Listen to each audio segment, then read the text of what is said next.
এই শাড়িটা ছিল আমাদের পাড়ার এক বোনর, তার বিয়ের শাড়িটা আমাকে দিয়ে গেছে ব্লাউজ পিস কাটানোর জন্য এবং শাড়ির পাড় ধরানোর জন্য।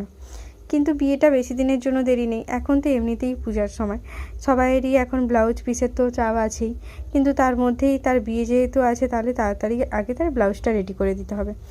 তো সবার ব্লাউজটা ফেলে রেখে দিয়ে আগে তার ব্লাউজটা আমি তৈরি করতে চলে গেলাম। এই দেখো ব্লাউজ পিসটার কিন্তু একদিকেই কাজ আছে আর অন্যদিকে কাজ নেই, তার মানে শুধুমাত্র হাতাতেই বসবে ব্লাউজ পিসটা।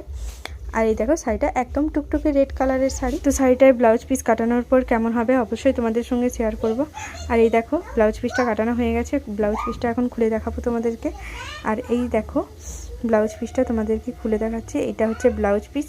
আর ব্লাউজ পিসে আমি প্রথমে ভেবেছিলাম যে একটু কুচি টুচি দেবো, কিন্তু কিছুই পছন্দ করেন না সেই বোনও, একদম কিছু পছন্দ করে না কুচি টুচি দেওয়া।